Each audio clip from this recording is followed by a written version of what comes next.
Have you ever felt like you were missing something in life? Some crucial piece that would make the emptiness inside you less hollow? I've spent the last 8 months feeling exactly that way. 8 months since Jessica died in that head-on collision on Route 29. 8 months of waking up every morning, wishing I could trade places with her. Grief does things to a person. It changes you, twists you into someone you no longer recognize when you look in the mirror. It makes you do things you'd never considered before, like breaking into an abandoned mall because of some stupid urban legend. The Westridge Galleria has been sitting empty on the east side of Cartersville since 2016. Once the crown jewel of North Georgia retail, it's now just a decaying monument to capitalism with a massive future site of luxury condos banner that's been flapping in the wind for 3 years. The same banner, the same coming soon promise, now sun-bleached and tattered. Nothing ever comes. Jessica would have loved exploring it, my beautiful, adventurous fiancé, who saw wonder in the forgotten places of the world. We'd been together since sophomore year at Emerson High, inseparable for 9 years, until a drunk driver named Marcus Devereaux swerved into her lane one rainy Tuesday evening. He walked away with a broken arm. She never walked again. I probably wouldn't have even heard about the mall game if it weren't for Dominic Reeves texting me out of the blue last week.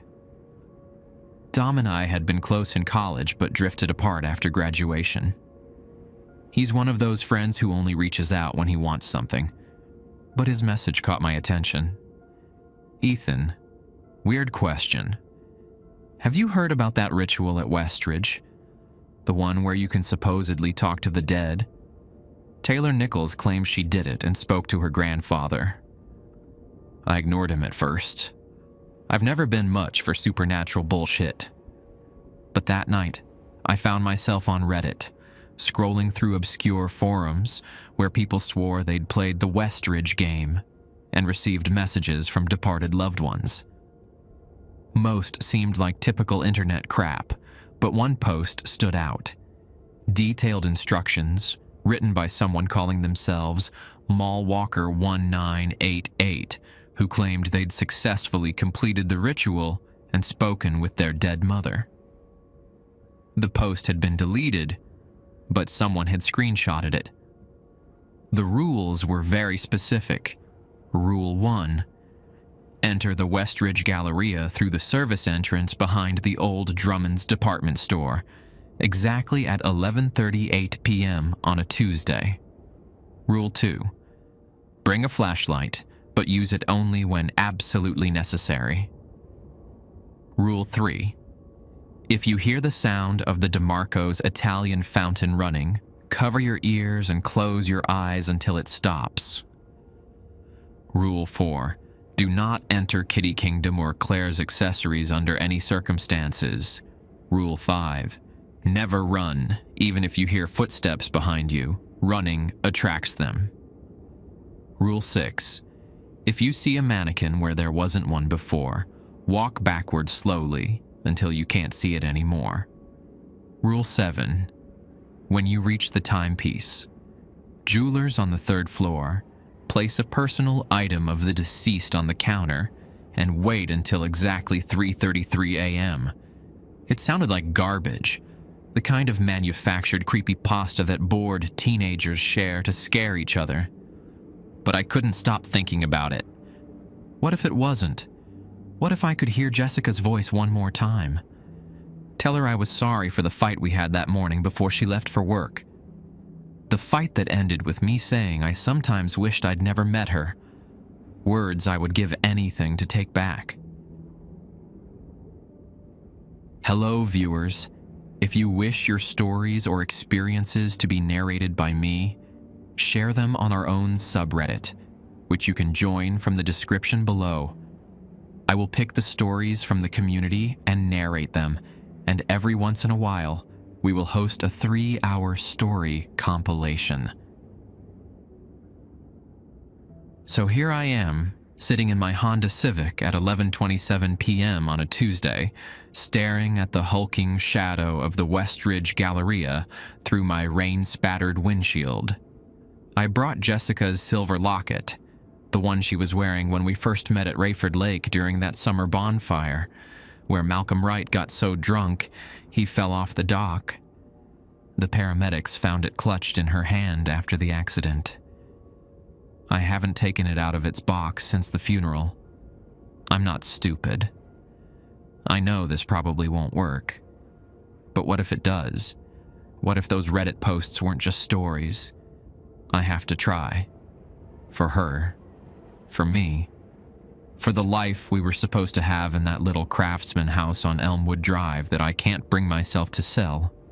The digital clock on my dashboard flips to 11:35. It's time. I grab my backpack containing the flashlight, Jessica's locket, and a printed copy of the rules.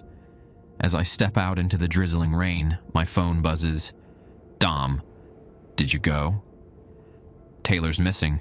Her roommate can't find her, and she said Taylor was going to Westridge tonight. My finger hovers over the reply button, but I pocket the phone instead. Taylor Nichols isn't my problem. Besides, she probably just went to her boyfriend's place and forgot to tell her roommate. Or maybe she's hiding out somewhere, laughing at how her disappearance is freaking everyone out. That sounds like something Taylor would do. She always loved being the center of attention, even back when we briefly dated before I met Jessica. The service entrance is exactly where the instructions said it would be. A rusted metal door behind the crumbling remains of what was once Drummond's. The lock is broken, hanging uselessly from the latch. I check my watch. 11:37 p.m. 1 minute to go. As I wait, I can't shake the feeling that I'm being watched. I glance around the empty parking lot, but there's nothing except the skeletal remains of light posts and the occasional piece of wind-blown trash. Just my nerves getting to me. 11:38 p.m. exactly. I pull the heavy door open, wincing at the screech of rusted hinges. The darkness beyond is absolute, a void that seems to devour the weak beam of my phone's flashlight. The stench hits me immediately. Mildew and rot and something else underneath, something chemical and wrong. I step inside, letting the door close behind me with a hollow boom that echoes through the empty service corridor.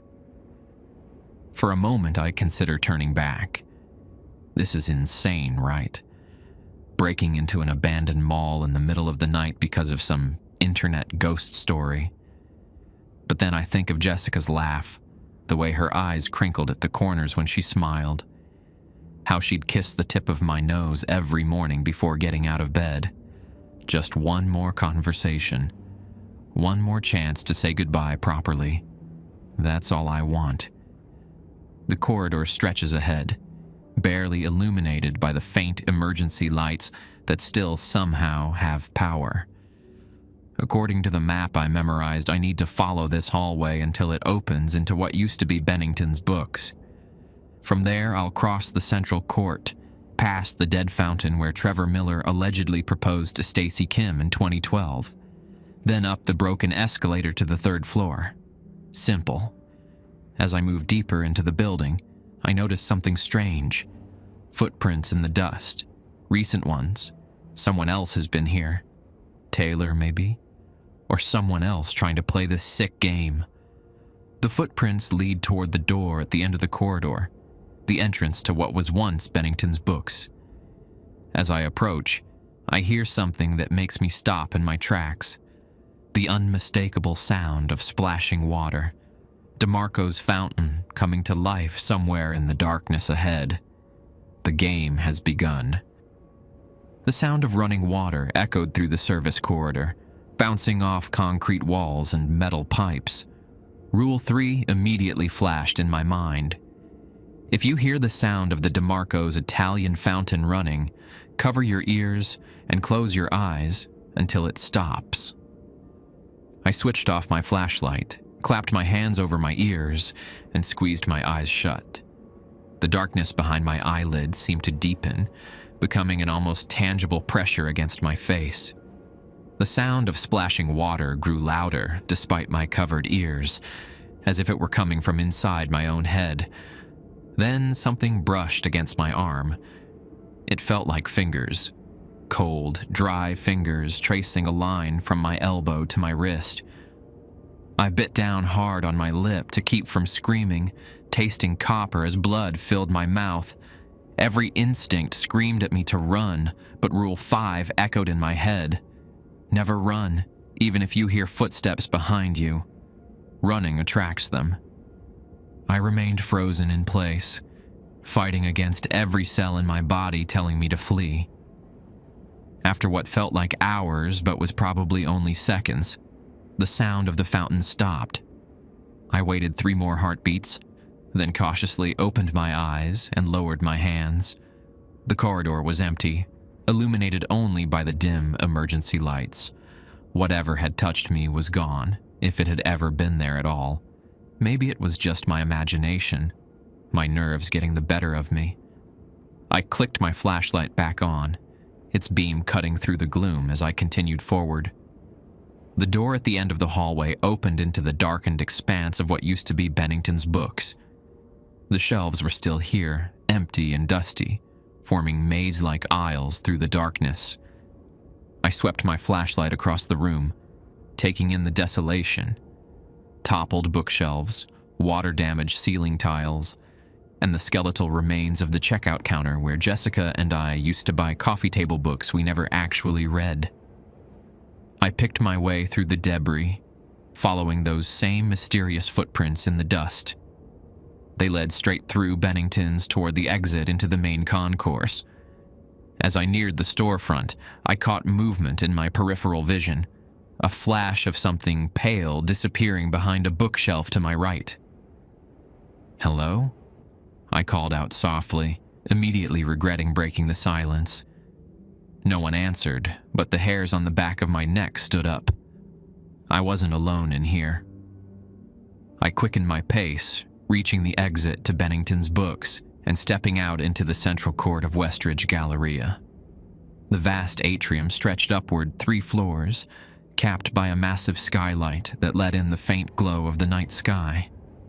Enough moonlight filtered through the grimy glass to illuminate the space in a ghostly blue pallor. Dead plants spilled from cracked planters, and the once gleaming tiles were now dull with years of dust and neglect.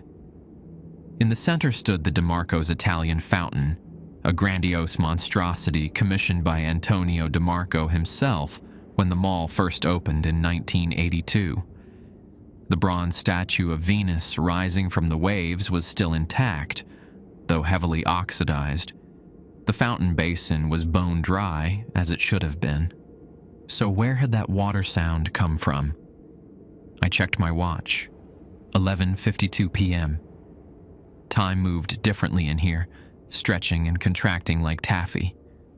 I needed to keep moving. According to the rules, I had to reach Timepiece Jewelers on the 3rd floor and place Jessica's locket on the counter by 3:33 a.m. To my right was the entrance to the East Wing, where Kitty Kingdom and Claire's accessories were located. Rule 4 was clear about those places. Do not enter Kitty Kingdom or Claire's accessories under any circumstances. I had no plans to disobey that particular instruction. Those places were creepy enough when the mall was still open. The escalators, of course, hadn't worked in years. I began climbing the motionless steps, my footfalls echoing in the empty space. Halfway up, I heard something that made me freeze. The distant sound of laughter, high-pitched and childlike, coming from somewhere on the 2nd floor. It seemed to be coming from the direction of Kitty Kingdom, despite it being on the completely opposite side of the mall. I gripped the rubber handrail tighter and continued my ascent, trying to ignore the way the laughter seemed to follow me. When I reached the 2nd floor landing, I paused to get my bearings. The mall directory sign was still mounted on the wall, though several letters had fallen off and the backlight was long dead. I traced my finger along the faded map, plotting my route to the third-floor central escalator. A soft rustling sound made me turn around. At the far end of the corridor, barely visible in the gloom, stood what appeared to be a mannequin. It hadn't been there when I'd come up the escalator. I was sure of it. Rule 6. If you see a mannequin where there wasn't one before, walk backwards slowly until you can't see it anymore. My heart hammering in my chest, I began taking slow, deliberate steps backward, keeping my eyes fixed on the distant figure. It remained perfectly still, a white silhouette against the darkness. As I continued to back away, I realized there was something off about its proportions. The arms seemed too long, the head tilted at an unnatural angle. The mannequin twitched. Just a slight movement, but unmistakable. Its head jerked to one side like a bird studying its prey. I swallowed hard, fighting the urge to run as I continued my backwards retreat. My back hit something solid, a wall.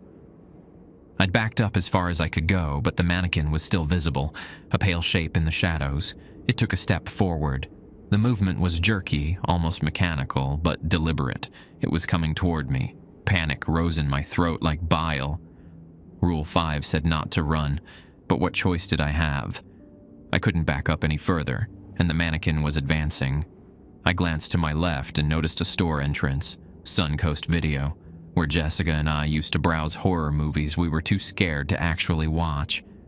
Without thinking, I ducked inside, pressing myself against the wall just inside the entrance. I held my breath, listening. Tap, tap, tap. Footsteps, slow and methodical, coming down the corridor toward Suncoast. They stopped just outside. I could sense it standing there, just beyond the entrance, waiting. My legs trembled with the effort of remaining still. Sweat trickled down my back despite the chill in the air. Minutes passed, though they felt like hours. Finally, the footsteps resumed, moving away down the corridor until they faded entirely. I exhaled shakily, allowing myself to relax slightly. That was close. Too close. I gave it another minute before cautiously peeking out of the store. The corridor was empty once more. No sign of the mannequin, if that's what it had actually been. I stepped back out, orienting myself toward the central escalator that would take me to the third floor. As I walked, I noticed that the footprints I'd been following earlier had reappeared in the dust. They paralleled my path, as if someone else were making the same journey I was. Taylor Nichols? Or something else. The second set of escalators loomed ahead. I began the climb to the third floor, where Timepiece Jewelers waited. The locket felt heavy in my pocket, like it was made of lead instead of silver. Jessica had loved that locket. It contained a tiny photo of us from our first anniversary, smiling and unaware of how little time we actually had. When I reached the third floor, I paused again, listening. The mall was silent now. No laughter, no footsteps, no running water. Just the occasional creak and groan of the building settling and the soft patter of rain against the skylight above. Timepiece Jewelers was directly ahead, its once elegant storefront now a tarnished shadow of its former glory. The glass display cases were empty, their contents long since looted or removed. A thick layer of dust covered everything, undisturbed save for... I frowned, moving closer. There were handprints on the main counter, fresh ones with distinct finger marks dragged through the dust. And next to them, something that made my blood run cold. A small silver ring I recognized immediately. It was Taylor's class ring from Emerson High, with its distinctive blue stone and engraved falcon mascot. I'd given it to her when we dated briefly senior year, before I met Jessica.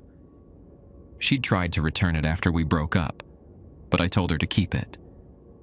Now, here it was, sitting on the counter of Timepiece Jewelers in an abandoned mall at midnight. What the hell had happened to Taylor Nichols? I stared at Taylor's ring, a cold weight settling in my stomach. Had she completed the ritual? Was she here somewhere? Or had something happened to her? Something connected to the rules I was currently following? I pocketed the ring and checked my watch. 12:28 a.m. Still hours to go before the 3:33 deadline. I surveyed the jewelry store, noting the shattered display cases and graffiti-covered walls. Behind the main counter, a door led to what I assumed was a back office or storage room. Curiosity got the better of me. I stepped behind the counter, pushing open the door with a creak that seemed deafening in the silence. The beam of my flashlight revealed a small office. Desk overturned, filing cabinets yanked open, papers scattered everywhere. Standard abandoned building chaos, until I spotted something out of place. On the desk sat an old cassette player, the kind with a built-in recorder. It looked clean, almost new compared to the decade of dust covering everything else. Next to it was a tape labeled simply TN in neat handwriting. Taylor Nichols. My hand hovered over the player.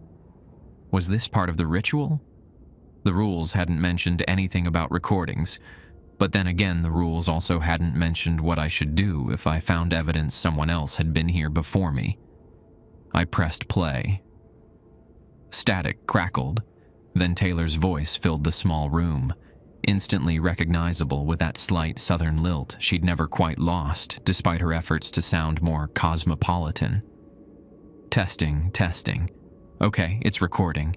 It's Tuesday, 11:59 p.m. I'm in Westridge Galleria following the instructions from that Reddit post. So far, everything's going according to plan. I made it through Bennington's without any problems, though I swear I heard someone following me, probably just nerves. A pause, then the sound of footsteps and Taylor's breathing. I'm heading toward the central escalator now. God, this place is creepy at night. I keep seeing movement out of the corner of my eye, but when I turn, there's nothing. A sudden intake of breath. Then, there's a mannequin at the end of the hall. It wasn't there a second ago. The rules say to back away slowly. I'm backing up now. The sound of shuffling footsteps, then a loud crash followed by a startled yelp. Shit, I tripped over something. I'm okay, but... Wait. The mannequin moved. It's closer now. I'm going to run. I know the rules say not to, but... The recording cut off with the sound of pounding footsteps. When it resumed, Taylor's voice was hushed, panicked. It's following me. I lost it for a while in Suncoast, but I can hear it moving around outside. I'm hiding in the old radio shack now. The rules... I broke the rules. I ran. What happens when you break the rules? Another pause, longer this time. When Taylor spoke again, her voice was barely a whisper. Something's in here with me. I can feel it breathing. I'm going to try to make it to Timepiece Jewelers. If you find this, my name is Taylor Nichols. Tell my parents I love them. Tell Dom I... The tape ended with a sound I couldn't quite identify. A wet, tearing noise followed by a strangled scream that cut off abruptly. I ejected the tape with trembling fingers, shoving it into my pocket alongside Taylor's ring. My flashlight beam bounced wildly around the room as my hand shook. She'd run. She'd broken Rule 5 and something had found her. I needed to be more careful. I exited the back office, returning to the main area of Timepiece Jewelers. According to the rules, I needed to place Jessica's locket on the counter and wait until 3:33 a.m. It was only 12:37 now, nearly 3 hours of waiting in this dust-filled tomb. Something shuffled in the corridor outside. I froze, listening intently. The sound came again, a dragging footstep, like someone limping heavily. Keeping my flashlight pointed at the ground to minimize its visibility, I crept to the entrance of the store and peered out. A figure was making its way slowly down the corridor, moving with that same unnatural, jerky gait I'd seen in the mannequin earlier. But this wasn't a mannequin. It was too fluid, too purposeful. As it came closer, passing through a shaft of moonlight from above, I caught a glimpse of blonde hair and a familiar green jacket. Taylor. I nearly called out before stopping myself. Something was wrong. Her movements were wrong, her head hanging at an unnatural angle, and behind her she left a trail of dark, wet footprints. I retreated deeper into the jewelry store, heart hammering in my chest. That wasn't Taylor. Not anymore. Rule 6 echoed in my head. If you see a mannequin where there wasn't one before, walk backwards slowly until you can't see it anymore. But this wasn't a mannequin exactly. Still, the principle seemed sound. I backed away until I could no longer see the storefront, taking shelter behind a fallen display case. The dragging footsteps grew louder as whatever was once Taylor entered the store. I held my breath, praying it wouldn't find me. The footsteps stopped. I heard a soft thud, like something being placed on the counter, then a wet, gurgling sound that might have been speech, but was too distorted to make out words. The footsteps resumed, moving away, growing fainter until silence returned.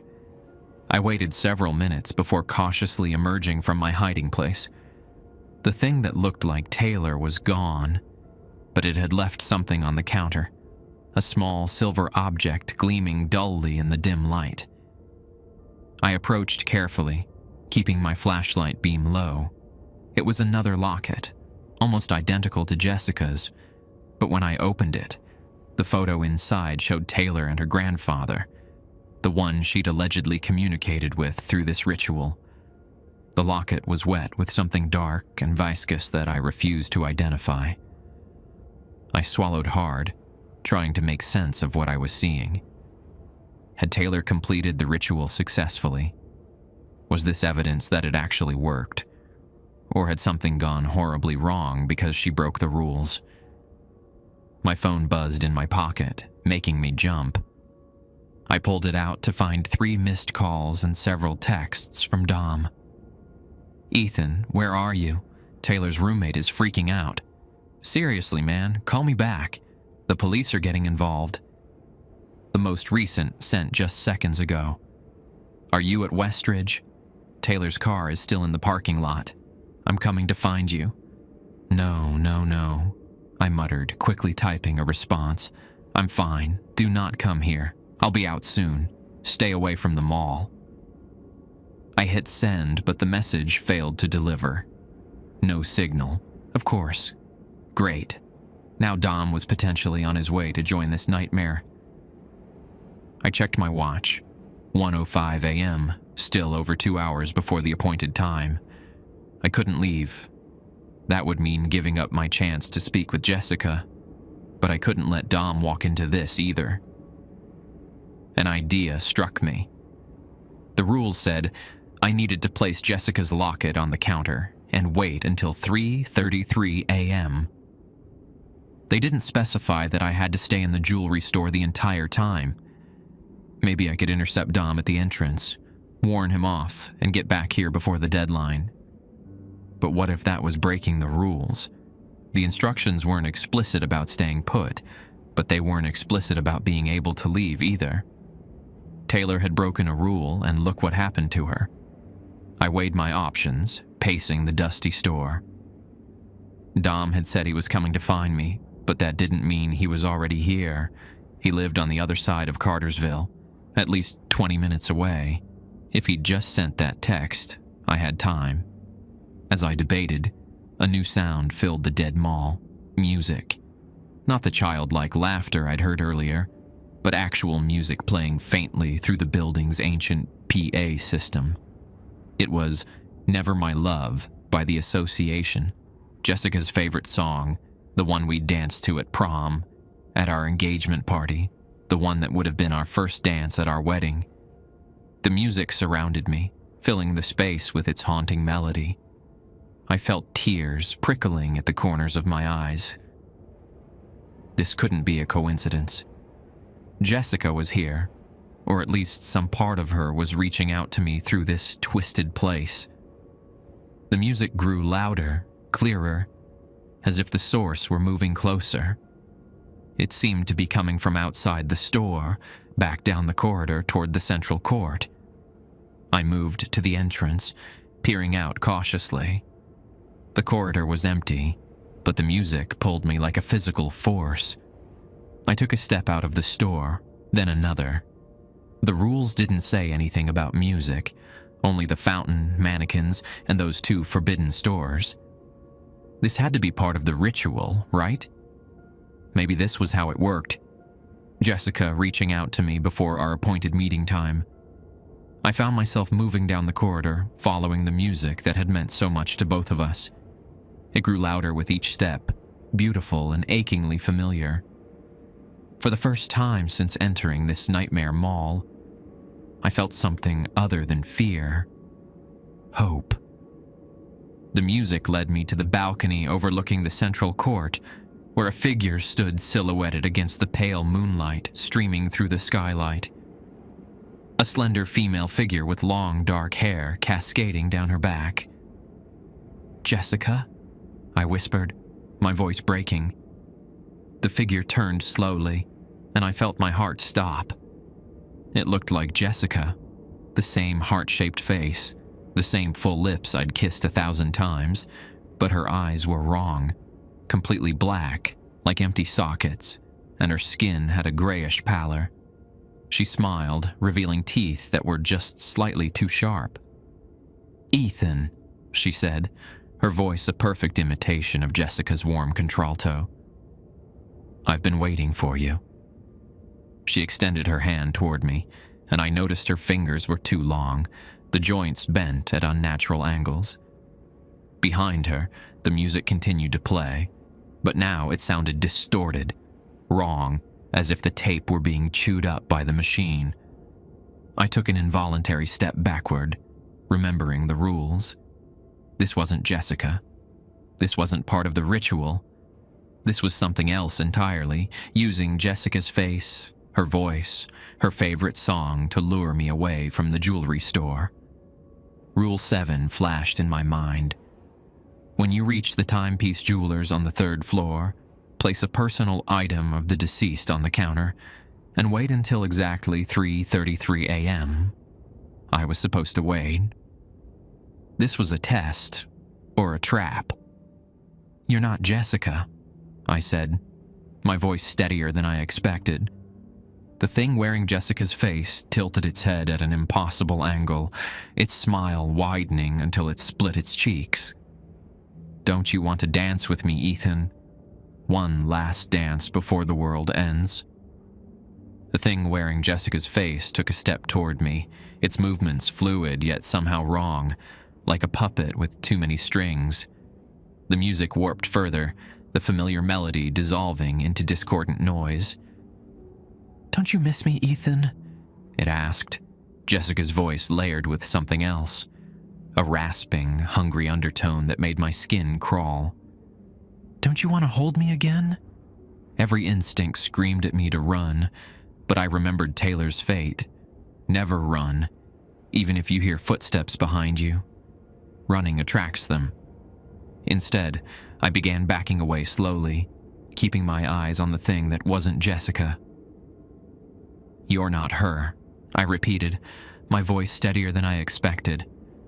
"This isn't how the ritual works." The Jessica thing's smile faltered, its head jerking to one side with a sickening crack. "Ritual?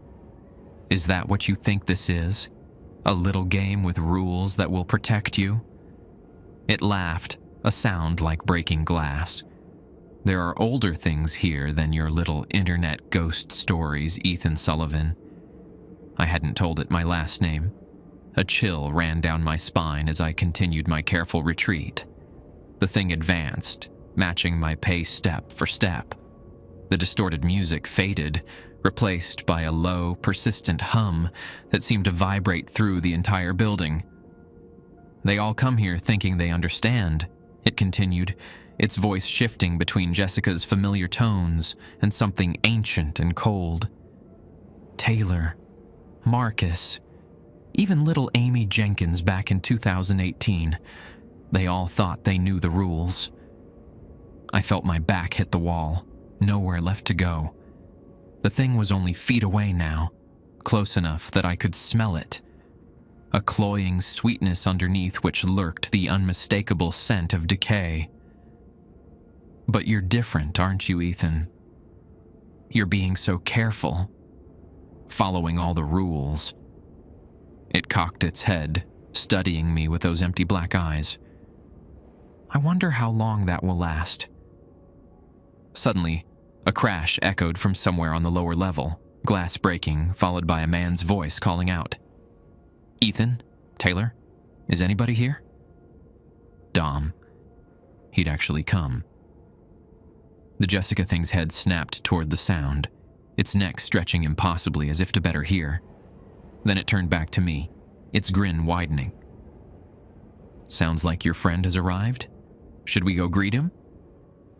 Without waiting for a response, it skittered away with inhuman speed, moving on all fours like some grotesque spider wearing Jessica's skin. It disappeared over the balcony railing, dropping to the floor below with a wet thud. Dom, run! I shouted, forgetting the rules in my panic. Get out of here! My voice echoed through the empty mall, bouncing off walls and returning to me distorted and strange. There was no response from Dom, only an eerie silence that seemed to swallow even the hum that had pervaded the building. I stood frozen, torn between hiding in Timepiece Jewelers as the rules dictated and trying to save my friend. The rules had said nothing about other people entering the mall during the ritual. Was this part of the test? Or had Dom just blundered into something he couldn't possibly understand? The silence stretched, becoming almost tangible. Then, from below, a scream, high and tight with terror, abruptly cut off. Dom's scream. Fuck the rules, I muttered, sprinting toward the escalator. Whatever was happening to Dom, I couldn't just hide and let it happen. I'd known him since freshman orientation at Emerson State.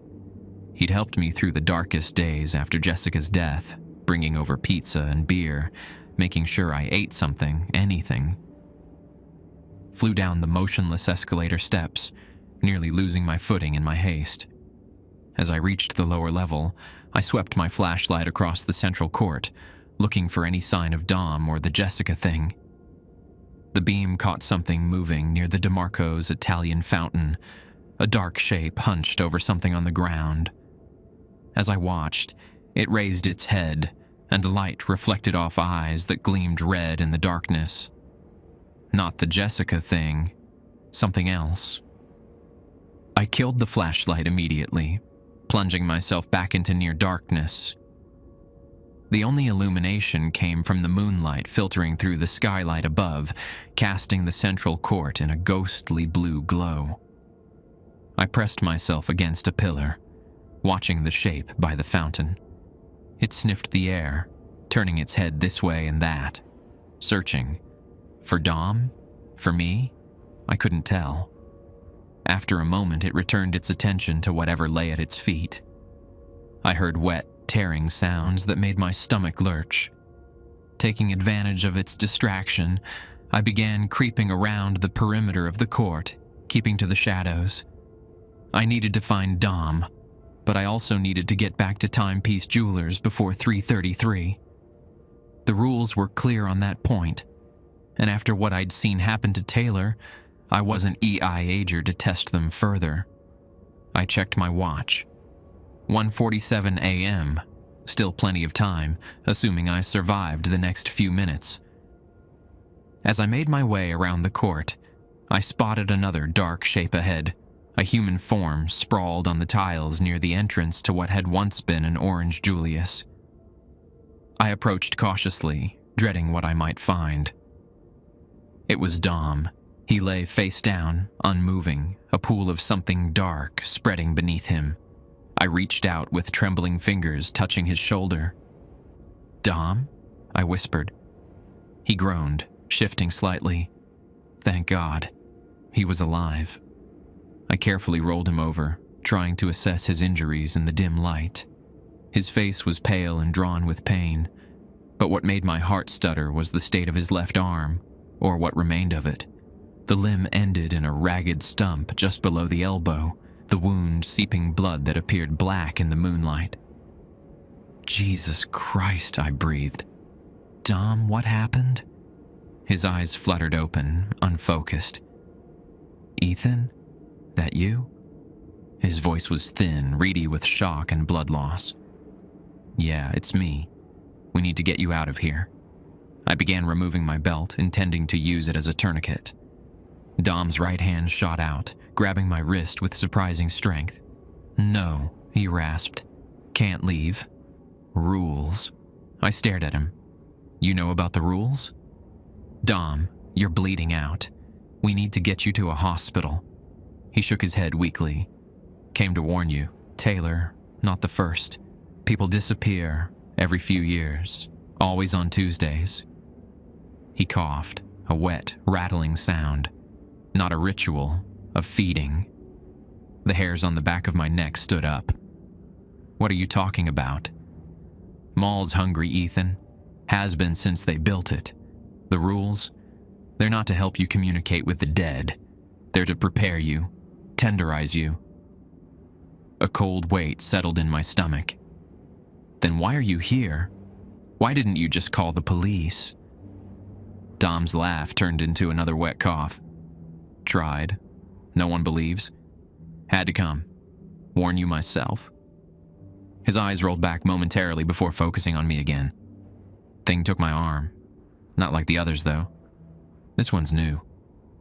What do you mean, new? Old things here, ancient. But this one, wearing Jessica, it's fresh. Still remembers being human. The Jessica thing. It wasn't just using Jessica's appearance. It was somehow made from her. The thought made me physically ill. Dom's grip on my wrist tightened. Listen, only way out now.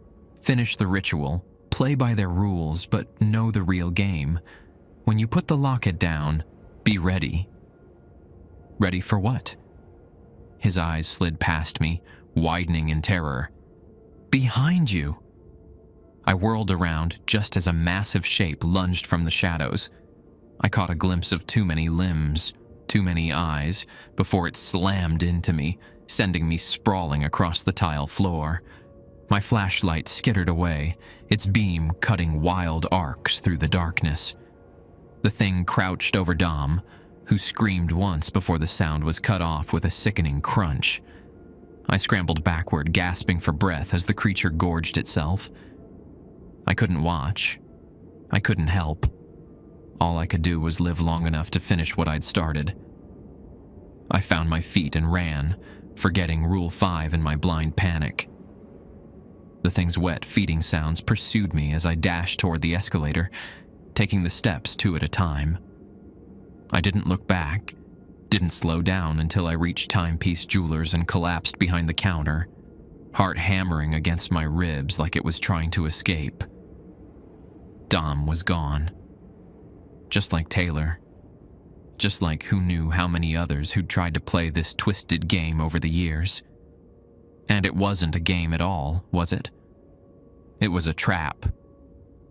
A well-baited hook to lure in the grieving, the desperate. People like me who would do anything for one more moment with someone they'd lost. I checked my watch through tears I hadn't realized I was shedding. 2:12 a.m.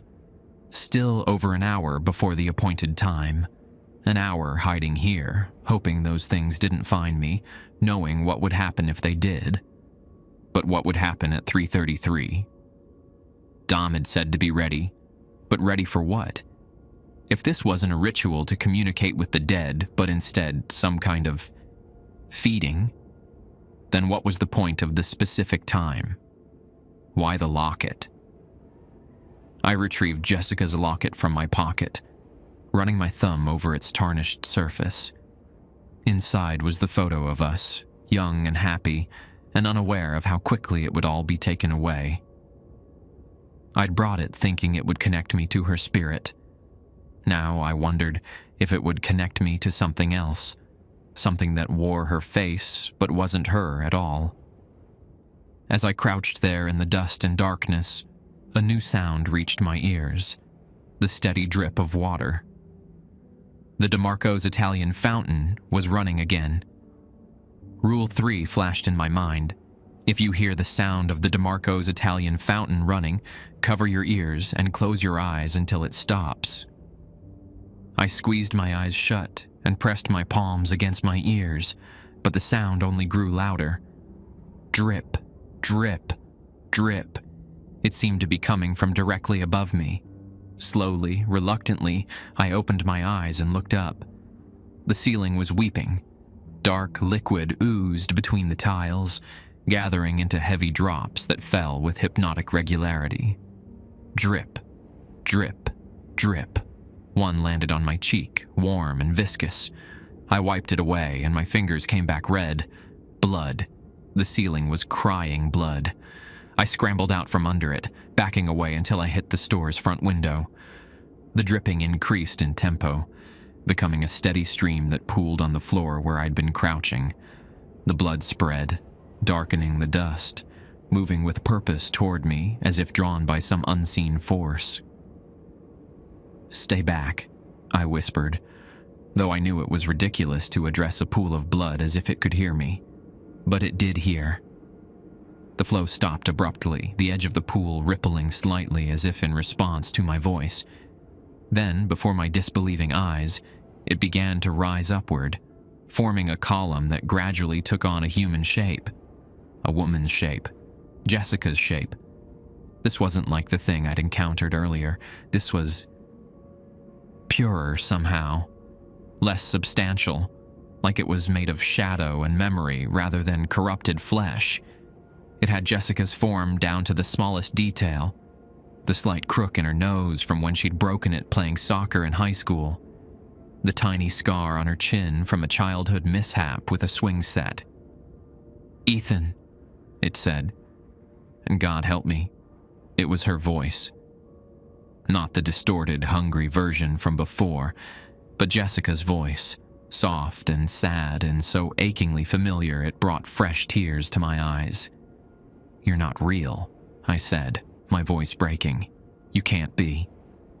The blood shadow tilted its head, a gesture so quintessentially Jessica that I felt my resolve wavering. "What is real, Ethan?" "The rules. The ritual. This place."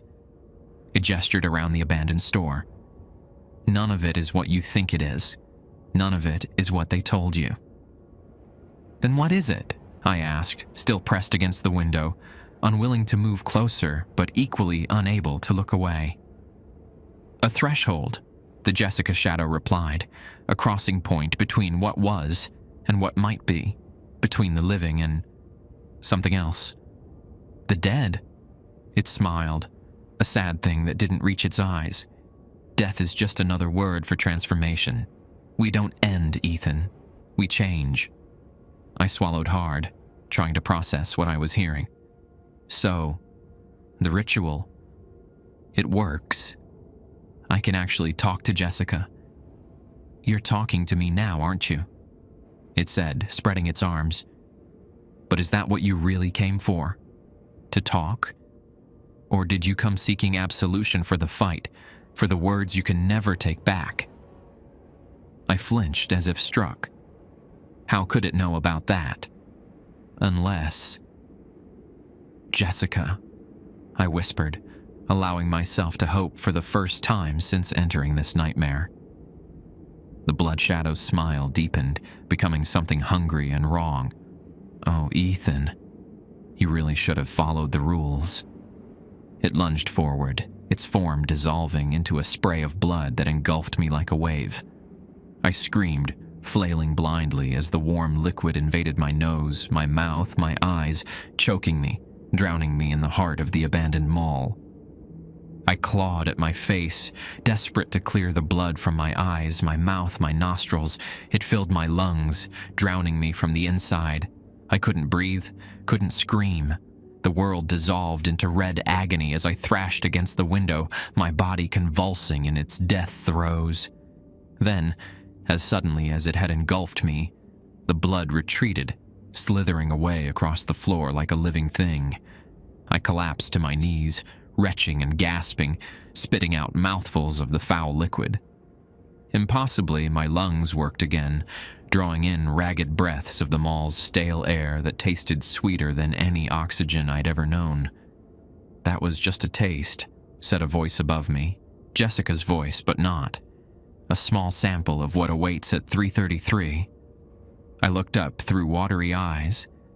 The blood shadow stood over me, once again in Jessica's form, but with subtle differences. Its proportions slightly wrong, its movements too fluid, too calculated. What are you?" I wheezed, fighting back another wave of nausea.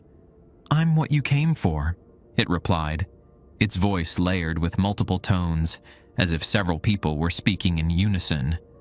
"I'm the voice you wanted to hear, the face you wanted to see." It knelt, bringing its face level with mine. "I'm also much, much older than your Jessica ever was." I fought the urge to scramble away, forcing myself to meet its gaze. The rules, this ritual, it's all a trap, isn't it? The blood shadow smiled, revealing teeth that were too sharp, too numerous. "Of course it is, but not in the way you think." It stood, drifting toward the jewelry counter in a motion too smooth to be walking. "Humans are so arrogant. You think you're the hunters, the seekers, the ones in control. You find a set of rules on the internet and think, if I follow these perfectly, I'll get what I want." It ran a finger along the dusty counter, leaving a streak of red.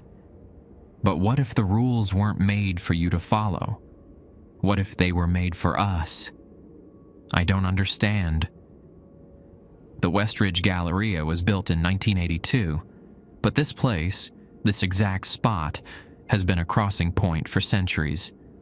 The Muskogee people knew to avoid it. The early settlers who ignored the warnings disappeared. Then came the mall developers with their bulldozers and cement mixers, thinking they could pave over the old powers. The blood shadow's form rippled, briefly showing something ancient and terrible beneath Jessica's familiar features, before solidifying again. They built their temple to consumerism right on top of us, thinking their fluorescent lights and cheerful muzak would drive us away. Instead, we adapted. We learned new ways to feed. I struggled to my feet, using the wall for support. "Feed? On what?" "Grief," it said simply. "Desperation, hope, the raw emotion of humans at their most vulnerable. When your Jessica died, your pain was like a beacon, drawing us to you, drawing you to us." My mind reeled. None of this made sense, yet it explained everything. The specific requirements of the ritual, the bizarre rules, the way it all felt like some sick game. So there was never any chance of talking to Jessica? This was all just... what? Some elaborate buffet? The blood shadow tilted its head, studying me with eyes that were becoming less and less human by the second. "Oh, there's a chance. That's the beautiful part of the trap. The bait is real. At 3:33, the veil is thinnest. If you're strong enough, clever enough, you might actually reach her, briefly, before we take you both." I checked my watch. 2:47 a.m., less than an hour until the appointed time. My options were limited. I could try to run, to escape the mall entirely, but after what happened to Dom, to Taylor, I doubted I'd make it to the exit. I could wait here, place the locket as instructed, and face whatever came at 3:33. Or, what if I don't play by your rules anymore? I challenged, straightening up despite the pain in my chest. What if I refuse to put the locket on the counter, refuse to summon Jessica or whatever part of her you're using as bait? The blood shadow's smile widened, splitting its face well past where a human mouth should end. "Then you die here, alone and forgotten, like so many before you. The rules aren't just for show, Ethan. They're boundaries, limitations on what we can do. Break them, and those limitations disappear. It drifted closer, its form rippling between Jessica and something far more grotesque. But please, by all means, test that theory. We're hungry either way. Before I could respond, a new sound cut through the tense silence. My phone, ringing with a generic ringtone I hadn't heard in months. I pulled it from my pocket with shaking hands, expecting to see Dom's number, or perhaps Taylor's roommate still searching for her missing friend. The caller ID read, Jessica Rourke. The Blood Shadow's expression shifted, surprise, and something like fear flashing across its features. It hissed, backing away slightly. "That's not possible," it whispered. My thumb hovered over the screen. Rule 6 from the original instructions echoed in my mind. If you see a mannequin where there wasn't one before, walk backwards slowly until you can't see it anymore. But there was nothing about phone calls, nothing about what to do if the dead called you before the appointed time. I answered. "Hello?" Static crackled through the speaker, interspersed with fragments of a woman's voice. Jessica's voice, but distant, distorted, as if coming from somewhere impossibly far away. "Ethan, don't trap. The rules aren't protect." The Blood Shadow lunged forward, its form dissolving into a spray that knocked the phone from my hand. It clattered across the floor, still emitting bursts of static and broken words. I dove for it, but the Blood Shadow reformed between me and the phone, its shape no longer even attempting to mimic Jessica. What stood before me now was a towering amalgamation of limbs and eyes and gaping mouths, its body constantly shifting and reforming like liquid smoke. It loomed over me, radiating ancient hunger and rage.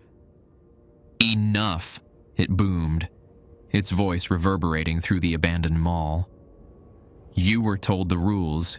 You will obey." The entire building seemed to respond to its fury, the floor trembling, lights flickering in stores that should have had no power, a distant chorus of whispers rising from every shadowed corner. The thing reached for me with appendages that were neither arms nor tentacles, but something in between, their touch burning like acid where they grazed my skin. I scrambled backward, knocking over a display case that shattered against the floor. The crash was deafening in the enclosed space, and the creature recoiled momentarily from the sudden noise. I seized the opportunity, diving past it toward my fallen phone, still emitting Jessica's fragmented voice. "Midnight. Center Court. Remember us. True ritual." I snatched up the phone just as one of the creature's limbs slammed down, barely missing my hand and cracking the tile where it struck. The screen was shattered. The call ended, but Jessica's message burned in my mind. Midnight. Center Court. The true ritual. But it was well past midnight now. What did she mean?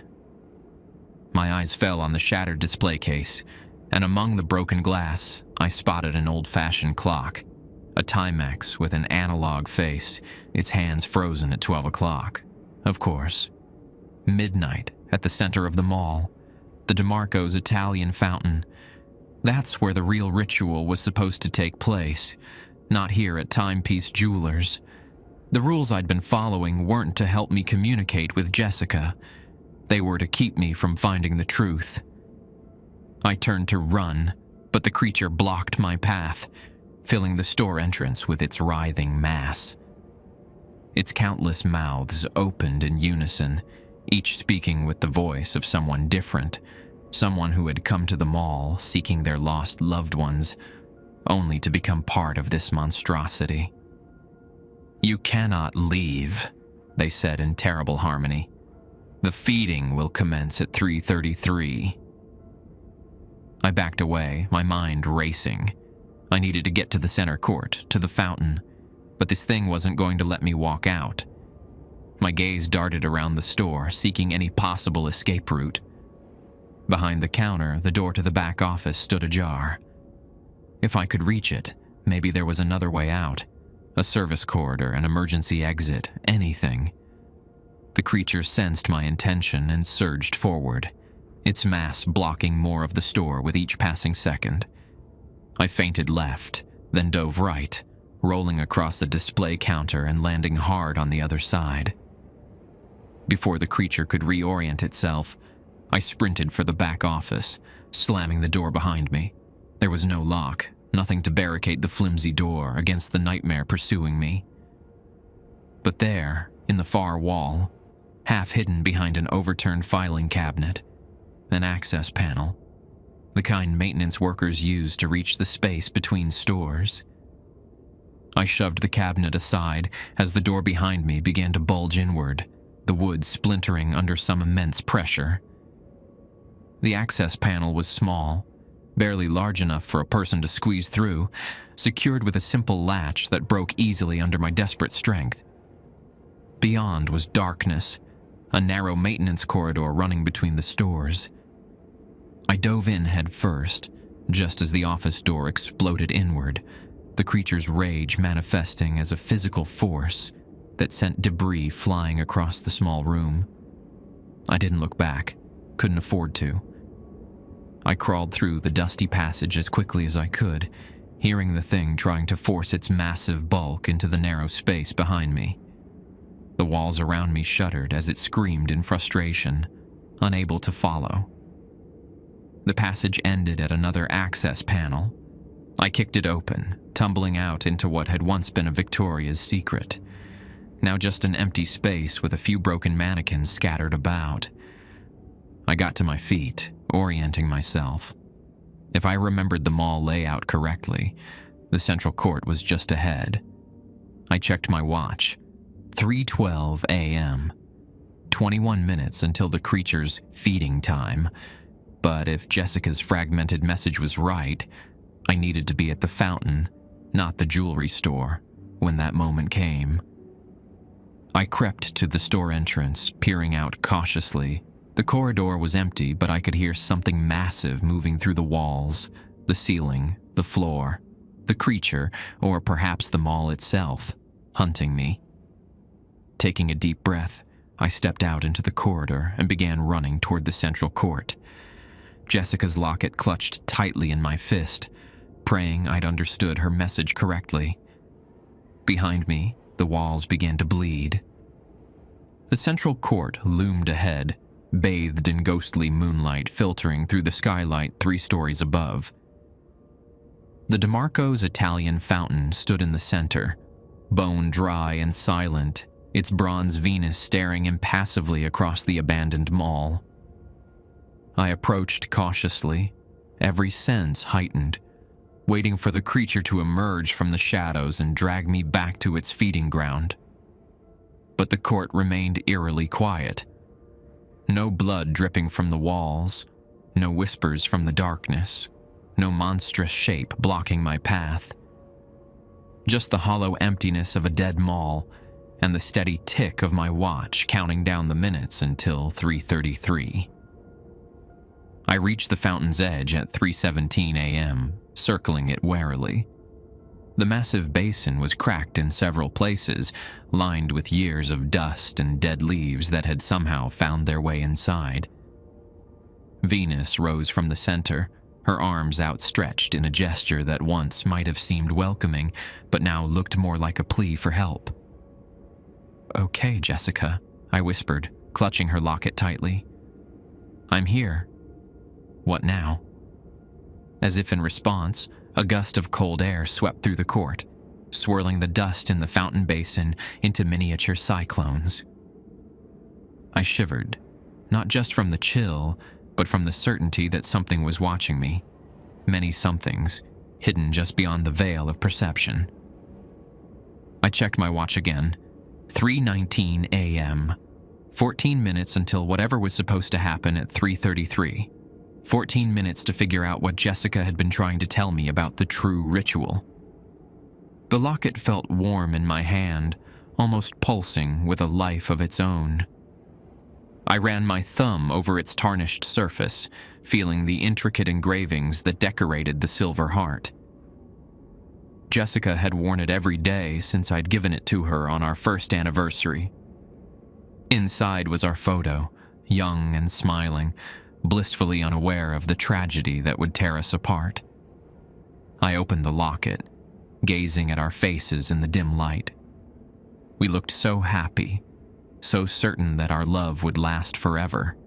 In a way, I suppose it had. What else could have driven me to this abandoned mall in the middle of the night, following cryptic rules in the desperate hope of hearing her voice one more time? A drop of water hit the photo with a soft plop. I looked up, expecting to see blood seeping from the ceiling, but there was nothing above me except the skylight. Another drop fell, this time landing on my hand. It was clear, not red, just water. As I watched, more drops began to fall into the fountain basin, creating tiny pockmarks in the dust. The fountain was activating. A distant hum filled the air, growing louder with each passing second, the sound of ancient pumps coming to life deep beneath the mall. Water began to flow from Venus's outstretched hands, trickling at first, then streaming down into the basin where it swirled in patterns that seemed too deliberate to be random. Rule 3 flashed through my mind. If you hear the sound of the DeMarco's Italian fountain running, cover your ears and close your eyes until it stops. But that rule had been part of the trap. The false ritual designed to lead me to Timepiece Jewelers, where the creature waited. What if the opposite was true? What if I was supposed to listen, to watch? I stared into the swirling water, which was beginning to glow with a soft blue light that came from nowhere and everywhere. The water rose higher, filling the basin with impossible speed, yet never overflowing.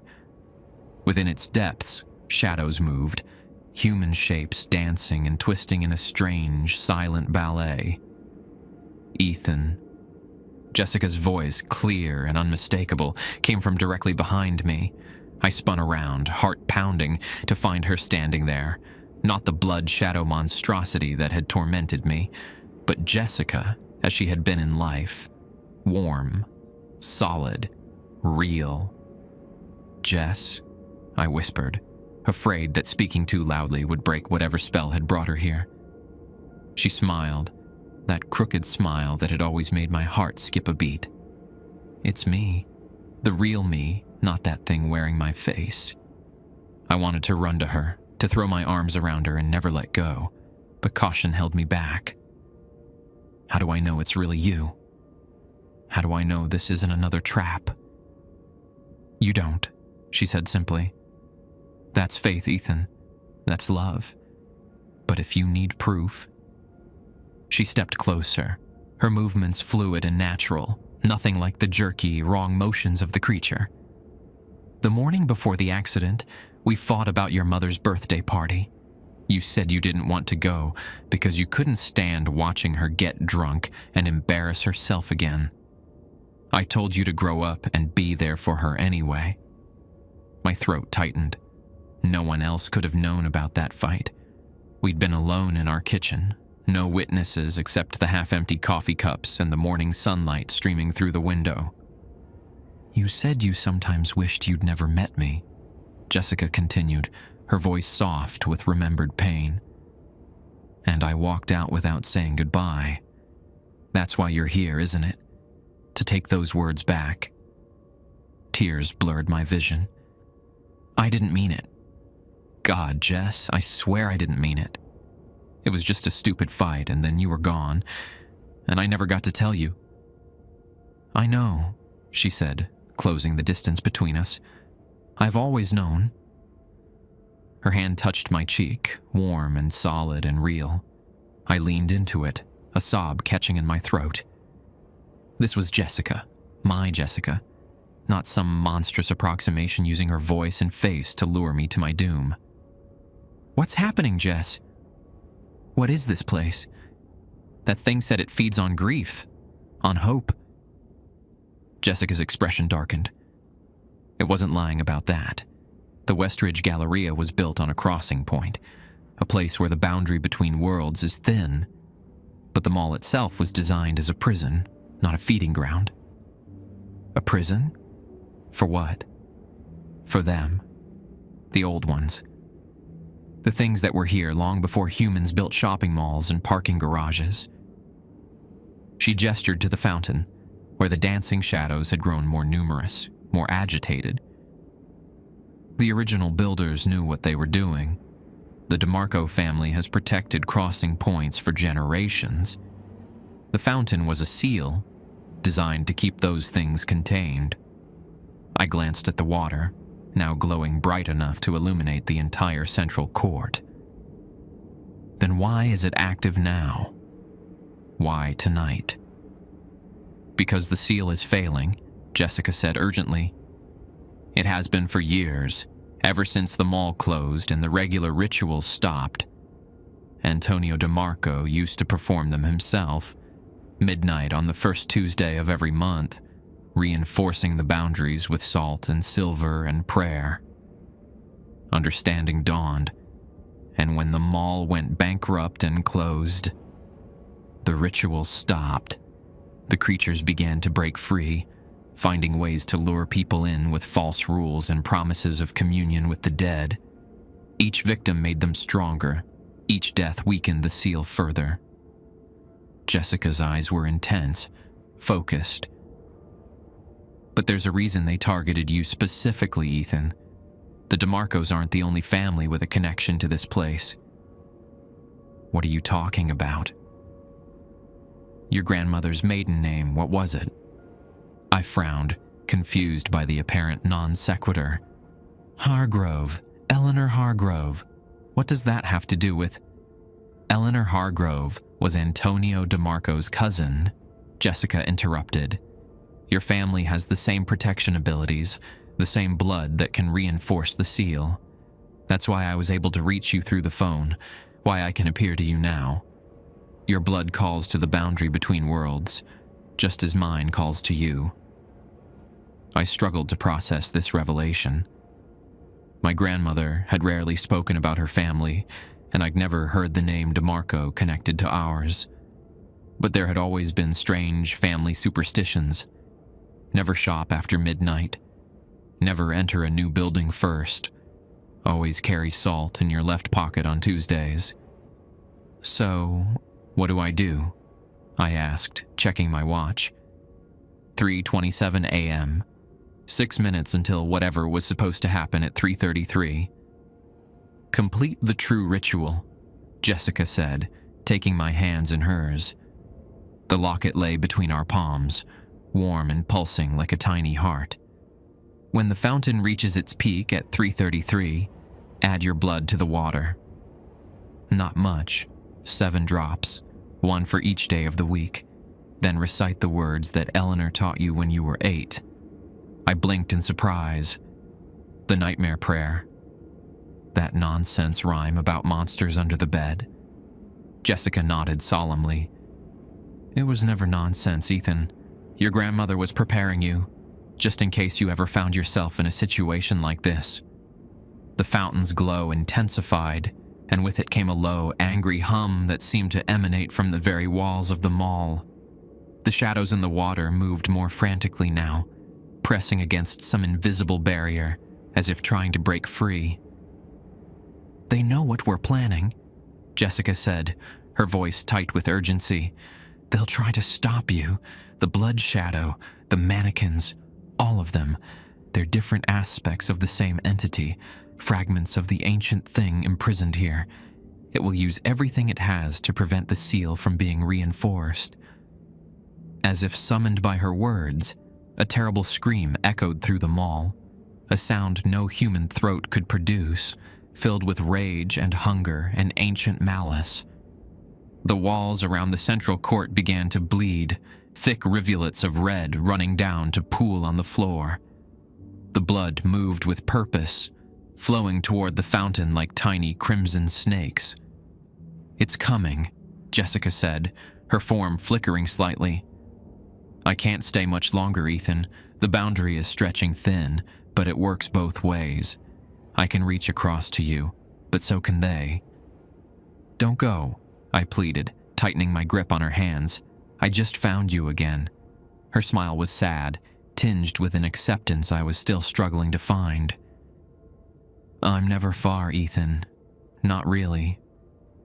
But you need to let me go to save yourself, to save everyone who might become victims if those things break free completely." The screaming grew louder, closer.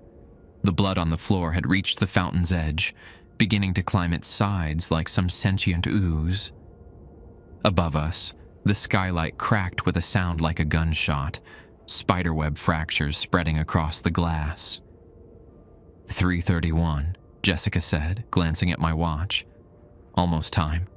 She leaned forward, pressing her lips to mine in a kiss that felt like coming home and saying goodbye all at once. When she pulled away, her form was translucent, fading. "Remember the words, Ethan. Remember who you are." And then she was gone, leaving me alone with the glowing fountain and the horrors closing in around me. The floor beneath my feet trembled as if something massive were moving underneath them all. The blood had nearly reached the fountain's rim, its progress slowing as it encountered the blue glow emanating from the water. From the corridors leading into the central court came sounds of movement, dragging footsteps, wet slithering, the click of too many limbs on tile. I had less than 2 minutes. The ritual seemed simple enough. 7 drops of blood at 3:33, followed by my grandmother's strange little prayer. But with the creatures of the mall converging on my position, nothing was simple. I pulled out my pocket knife, flicking it open with shaking hands. The blade gleamed in the fountain's blue light as I held it against my palm, ready to make the small cut necessary for the ritual. The first of the mall's horrors appeared at the entrance to the east wing, the mannequin I'd encountered earlier, only now it moved with fluid grace, its blank face somehow conveying hunger despite its lack of features. From the west wing came the thing that had been following me, the blood shadow that wore Jessica's face like a mask, its form rippling and changing as it advanced.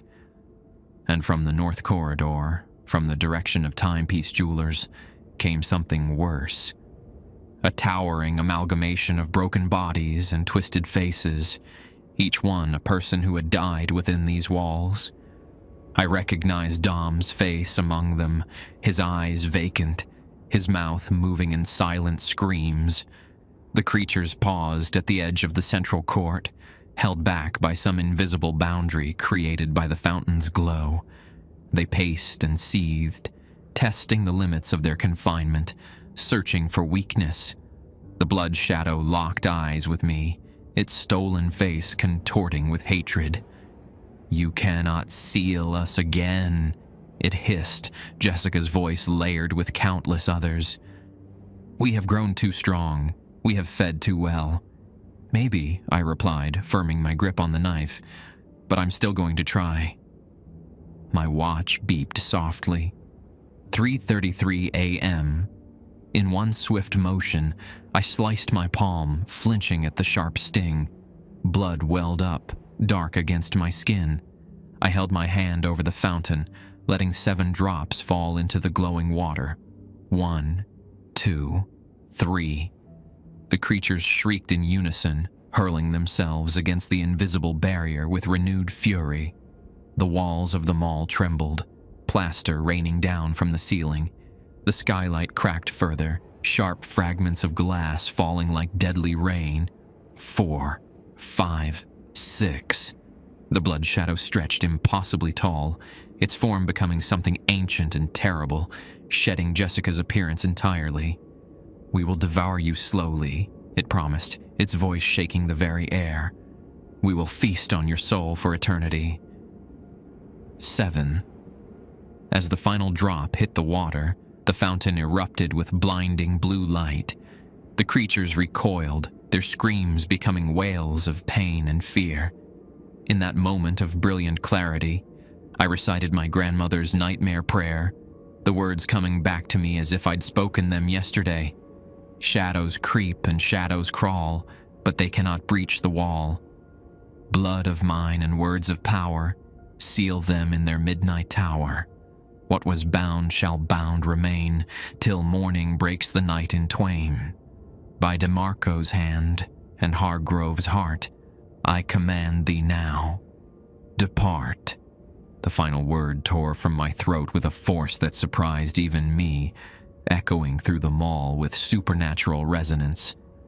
The fountain's light pulsed in response, expanding outward in a shock wave that slammed into the creatures with physical force. The mannequins shattered like glass, its pieces dissolving into smoke before they hit the ground. The twisted amalgamation of bodies collapsed in on itself, melting into a puddle that evaporated with a hiss of steam. The blood shadow screamed loudest of all, its form stretched and torn by the force of the ritual until it unraveled completely, dissipating like mist in the morning sun. For a moment, the entire mall seemed to hold its breath. Then the fountain's light began to fade, returning to a soft blue glow that illuminated only the central court. The blood that had been climbing the fountain's sides was gone, leaving the basin clean and pure. The water level lowered gradually until only a shallow pool remained, just enough to cover the bottom of the basin. I exhaled shakily, my legs suddenly too weak to support me. I sank to my knees beside the fountain, cradling my cut hand against my chest. Had it worked? Had I successfully reinforced the seal? The mall was silent now, no screams, no whispers, no sound of running water. Just the quiet emptiness of an abandoned building. I checked my watch. 3:36 a.m. The ritual had taken only 3 minutes, but it felt like a lifetime. As the adrenaline faded, exhaustion took its place. I leaned against the fountain's edge, my eyelids heavy. Just a moment's rest, I told myself. Just a minute to catch my breath before I found my way out of this nightmare. Ethan. Jessica's voice again, soft and distant. I forced my eyes open to find her standing before me, her form transparent but stable, like a reflection in still water. Did it work? I asked, my voice hoarse from screaming. She nodded, a small smile playing at the corners of her mouth. It worked. The seal is reinforced stronger than before. They won't break free again, not for many years. Relief washed over me. And you? Are you trapped here too? No, Ethan. I was never part of this place, never bound by its rules or its hunger. I'm just elsewhere, watching over you as I always have.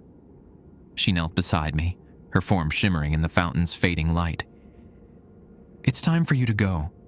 Dawn is coming and you shouldn't be here when the maintenance crews arrive. Maintenance crews? Antonio DeMarco's descendants. They'll come at first light to check the seal, to clean up whatever remains of the night's events. She brushed ethereal fingers against my cheek, a touch I could almost feel. They'll explain everything, help you understand your family's legacy. But for now, you need to go home. I nodded, too tired to argue, too overwhelmed to question. Will I see you again? Her smile deepened, warm and real despite her ghostly appearance. Look for me in dreams, Ethan. Look for me in the quiet moments between heartbeats. I'm never far. With those words, she faded completely, leaving me alone once more in the abandoned mall. But for the first time since her death, the emptiness inside me felt a little less hollow, the grief a little less crushing. I struggled to my feet, wrapping my cut hand in a handkerchief as I made my way toward the entrance. Behind me, the fountain went dark, its purpose fulfilled, until the next time the boundary needed reinforcement. The mall had taken Taylor, had taken Dom, it had nearly taken me. But it had also given me something I hadn't expected. Closure. Not the chance to take back the words said in anger, but the understanding that those words hadn't defined our love. Jessica had known how I felt, had always known, even beyond death. As I pushed through the service entrance and stepped into the pre-dawn air, I felt something close to peace. The sky was lightening in the east, the stars fading one by one. A new day was coming, and for the first time in 8 months, I was ready to face it. The sky had lightened to a pale gray by the time I reached my car in the abandoned parking lot. The Honda sat alone on the cracked asphalt, covered in a fine layer of early morning dew. I unlocked it with hands that still trembled from exhaustion and adrenaline, collapsing into the driver's seat with a heavy sigh. For a long moment, I just sat there, staring at the hulking shadow of the Westridge Galleria. From the outside, it looked like any other dead mall, a relic of 80s excess, slowly being reclaimed by nature. No hint of the horrors that lurked inside, no sign of the ancient power sealed beneath its foundation. I checked my phone. 5:17 a.m. 3 missed calls from Dom's roommate, a text from Taylor's sister asking if I'd seen her. What was I supposed to tell them? That their loved ones had been consumed by something ancient and hungry, that their bodies, or what remained of them, were now part of the mall itself. As I contemplated this impossible explanation, a pair of headlights swept across the parking lot.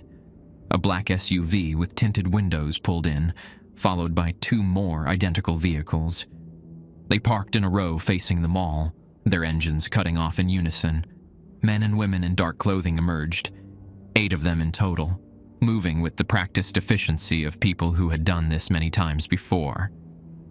They carried duffel bags and equipment cases, heading toward the same service entrance I'd used hours earlier, the maintenance crew Jessica had mentioned, Antonio DeMarco's descendants. I should have driven away then. I had survived the night, reinforced the seal, done what needed to be done.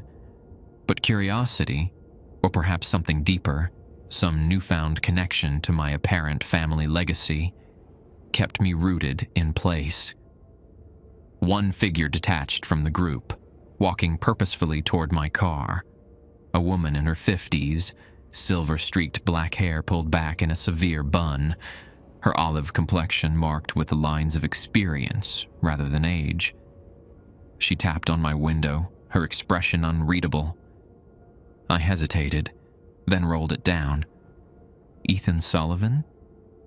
Her voice was deep for a woman with a hint of an accent I couldn't place. How do you know my name? She smiled thinly. The same way I know you entered the mall at 11:38 p.m. last night seeking communion with Jessica Rourke.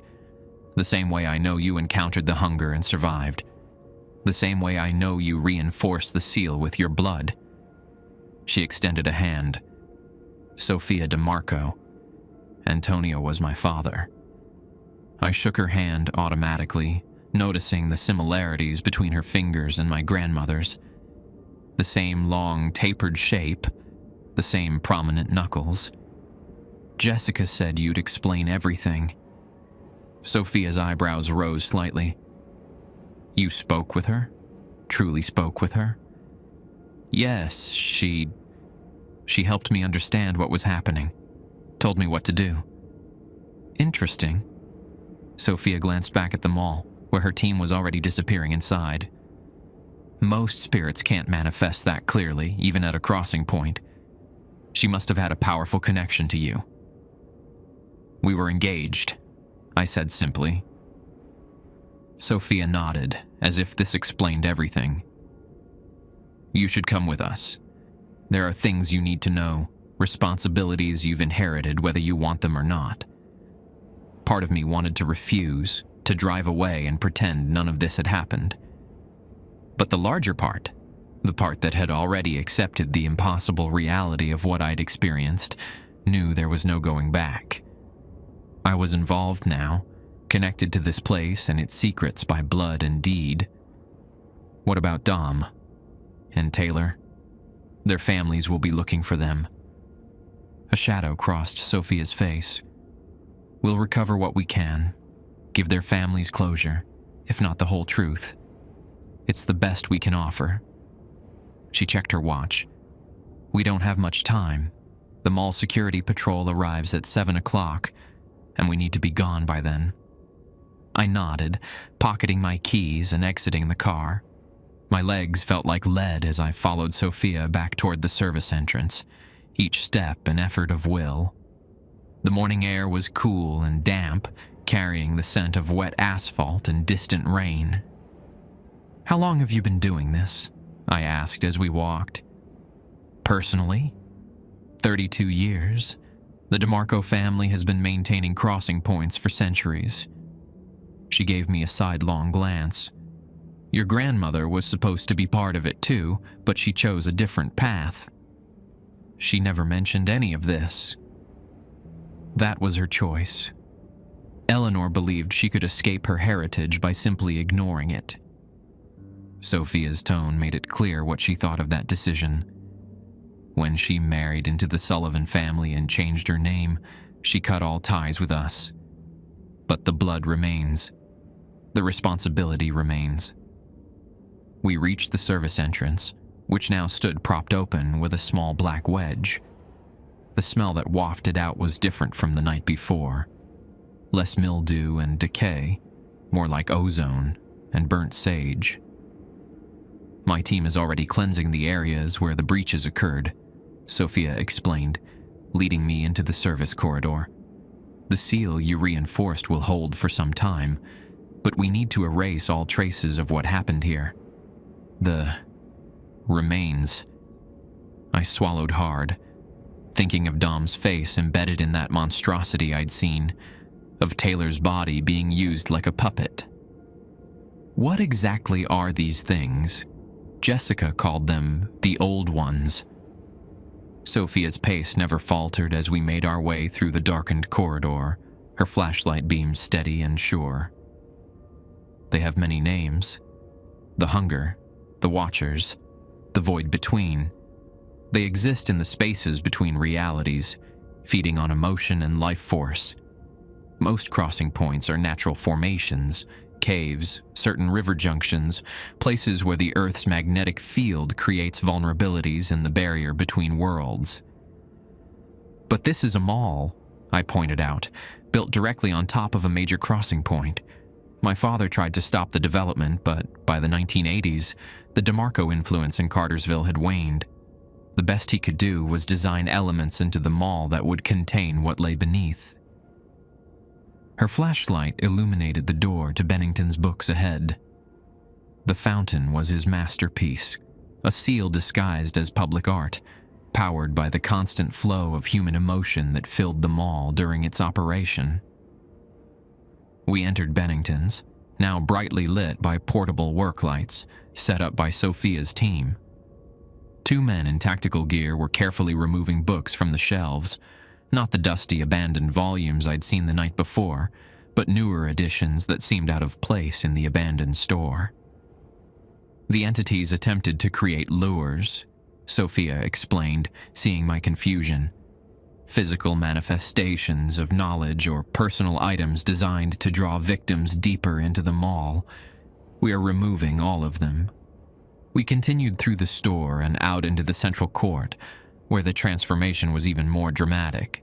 The DeMarco's Italian fountain gleamed in the work lights, its bronze surfaces polished to a high shine, the basin filled with clear water that glowed faintly blue. Around it, a team of 3 people worked methodically, placing small silver objects at regular intervals around the perimeter. "Anchors," Sophia said, noticing my interest. "They strengthen the seal between maintainers." My attention was drawn to 2 body bags laid out near the East Wing entrance. One was already zipped closed, but the other remained open, revealing a glimpse of blonde hair and a green jacket I recognized immediately. Taylor. I moved toward the bodies, but Sophia caught my arm. "Don't. There's nothing of them left, not really. Just shells the Hunger used and discarded. Their families deserve to know what happened." "And what would you tell them? That their loved ones were consumed by ancient entities dwelling beneath a shopping mall?" Sophia's grip tightened. We'll make it look like an accident. A structural collapse in an abandoned building they were exploring. It's cleaner that way. I pulled away from her, anger flaring. Cleaner for who? For you and your secret family business? These were people, not just problems to be cleaned up. They were victims of something beyond human understanding. Sophia replied, her voice level but intense. Something that would have claimed many more victims if you hadn't reinforced the seal. Focus on the lives you saved, not the ones that were already lost. I wanted to argue further, but exhaustion was catching up to me, making my thoughts fuzzy and disjointed. Sophia seemed to notice, her expression softening slightly. Come, there's someone you should meet. She led me away from the bodies, toward the fountain where an elderly man in a tailored suit stood watching the team place the silver anchors. Despite his age, easily in his 80s, he stood straight-backed and alert, his eyes sharp as they followed every movement. "Uncle?" Sophia called as we approached. "He's here." The old man turned, fixing me with a penetrating gaze that seemed to look straight through me. His face was deeply lined, his hair snow-white, but I immediately recognized the family resemblance, the same high cheekbones and strong jaw I saw in old photos of my grandmother. "Ethan Sullivan," he said, his voice surprisingly strong. "Eleanor's grandson. You have her eyes." "This is Miguel DeMarco," Sophia introduced, "Antonio's younger brother and our family's current elder." I extended my hand, which Miguel grasped firmly. His palm was marked with a thin scar, identical to the one now forming on mine. A ritual cut. "You performed the sealing ritual," he said, more statement than question. "Without training, without preparation. That's unusual." "Jessica guided me," I explained. "She told me what to do." Miguel exchanged a look with Sophia. "The Rourke girl? Interesting. Most spirits can't maintain coherence near a crossing point. The entities absorb them, use them as lures. She was different," I insisted. "It was really her." "Perhaps." Miguel didn't sound convinced. "Or perhaps you saw what you needed to see to complete the ritual." Anger flared again. It was her. She knew things only Jessica would know. "Uncle?" Sophia interjected. "The seal is holding strong, stronger than it has in years. Whatever guided him, it worked." Miguel studied me for another long moment, then nodded. "Indeed. And now we must discuss your role going forward. The ritual you performed has consequences, responsibilities." "What kind of responsibilities?" "You've bound yourself to this crossing point," Miguel explained. "Your blood, your energy is now part of the seal. You'll need to return periodically to reinforce it, especially during times of increased vulnerability. Solstices, equinoxes, certain astronomical alignments. I thought of my life in Atlanta, my job, the normal existence I've been barely maintaining since Jessica's death. And if I refuse?" Miguel's expression remained impassive. "Then the seal weakens. The hunger grows. Eventually it breaks free entirely." He gestured to the body bags. "Taylor Nichols and Dominic Reeves are just the beginning of what would follow." The weight of his words settled over me like a physical burden. This wasn't some nightmare I could wake up from, some bizarre experience I could file away and forget. This was real, and it was now part of me. "There's more," Sophia added. "The connection works both ways. You'll begin to sense other crossing points, feel disturbances in places where the barrier is thin. Dreams, intuitions, moments of clarity about things you shouldn't know." "It's already started, hasn't it?" Miguel asked, watching me closely. "The awareness, the sensitivity." I thought of how I'd known, somehow, that the phone call was genuinely from Jessica, how I'd understood the true purpose of the fountain despite having no prior knowledge. Maybe. Miguel nodded, satisfied. Then it's settled. You'll join our maintenance team. Learn what you need to know to manage your new sensitivity. Don't I have a choice? I asked, though I already knew the answer. We all have choices, Miguel replied, but some choices have consequences that extend far beyond ourselves. He turned back to the fountain, his posture dismissing me as clearly as if he'd walked away. Sophia will give you the details. We reconvene here for the solstice in June. Sophia led me away from the fountain, back toward the entrance. It's not as bad as it sounds, she said, her tone almost sympathetic. The major maintenances are only quarterly, and you'll have support, training, resources, others who understand what you're experiencing. And the rest of the time, you live your life. Go to work, date, watch bad TV. Just be aware that you're now connected to something larger than yourself.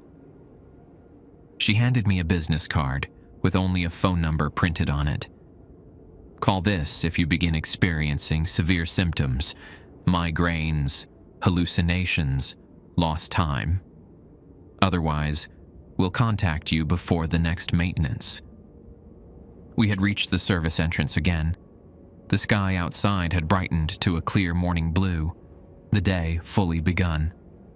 It felt surreal to step from the shadow-haunted mall into ordinary daylight, to know that I would soon be driving on regular roads, passing people who had no idea what lurked beneath certain buildings, what moved in the spaces between realities.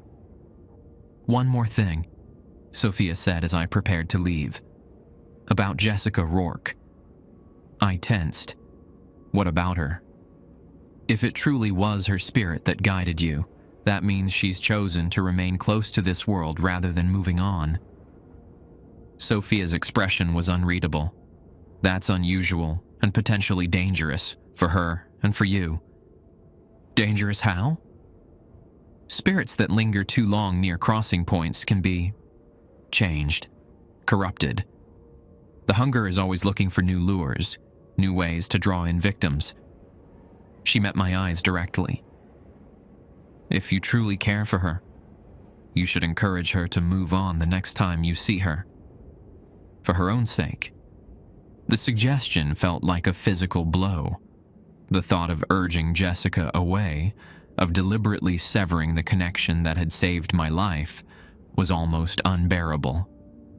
But beneath my instinctive rejection, a small voice of reason acknowledged Sophia's point. I'd seen what the mall entities could do, how they could twist and corrupt. I'll think about it, I said finally. Sophia seemed to accept this. The sun is up. You should go home, rest, process what's happened. And what about Dom and Taylor? Their families. We'll handle it, she promised. They'll have closure, if not the whole truth. It wasn't enough. Not nearly enough for the lives that had been lost. But it was all I was going to get. I nodded once, then stepped out into the morning sunshine, leaving the dark secrets of the Westridge Galleria behind me. For now. I woke with a start, heart pounding, sheets damp with sweat. For a moment I didn't know where I was, expecting to see the glowing waters of the DeMarco's Italian fountain, or the blood-slicked walls of the abandoned mall. Instead, sunlight streamed through familiar curtains, illuminating the modest bedroom of my apartment in Atlanta. Home, safety, normalcy. I checked my phone. 3:33 p.m. The coincidence made my stomach clench. I'd slept for nearly 10 hours after returning from Cartersville, collapsing into bed still fully clothed. Now my body ached, my head throbbed, and my bandaged palm stung where I'd cut it for the ritual.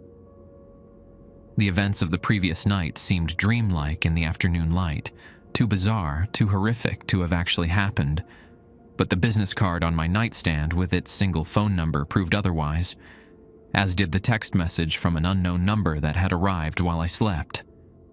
Accident at Westridge Mall. Structural collapse claimed 2 urban explorers, Local PD notified. Family liaison in progress. Say. Sophia DeMarco, informing me that her team had manufactured the cover story for Dom and Taylor's deaths. I should have felt relief that their families would have closure, but all I felt was a hollow ache. They deserved better than a sanitized lie. I forced myself out of bed, wincing at the various pains that made themselves known.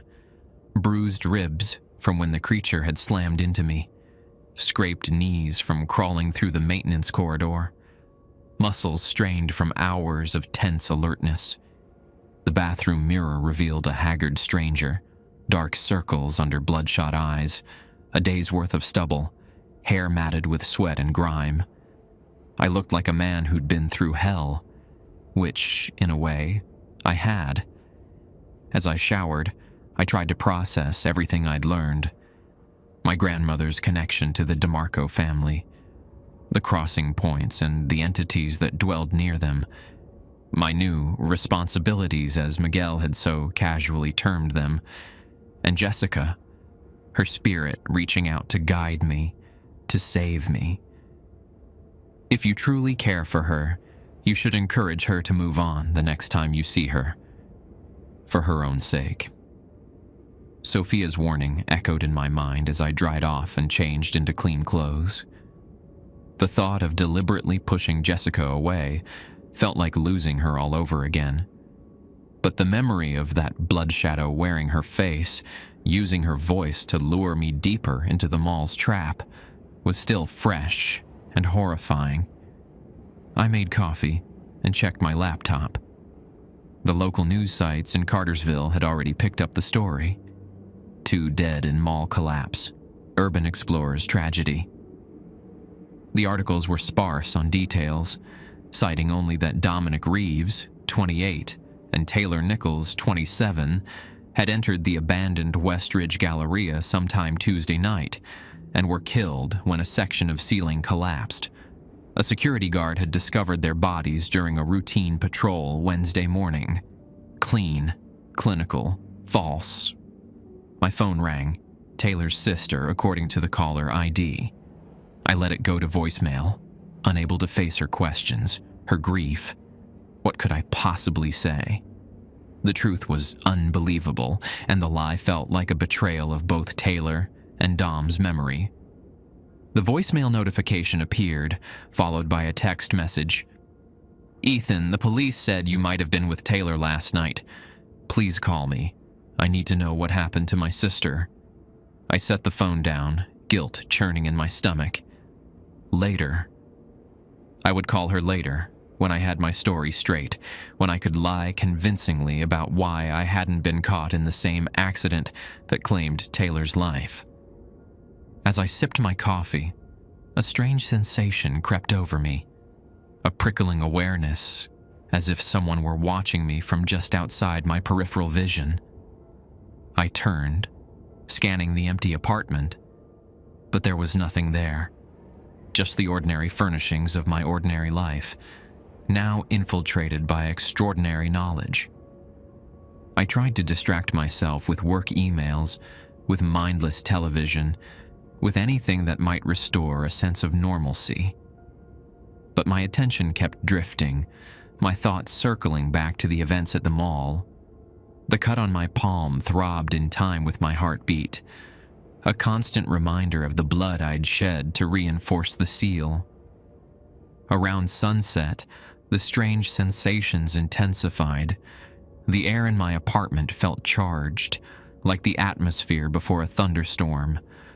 Shadows seemed to move independently of their sources, and voices whispered at the edge of hearing, too faint to make out words, but persistently there.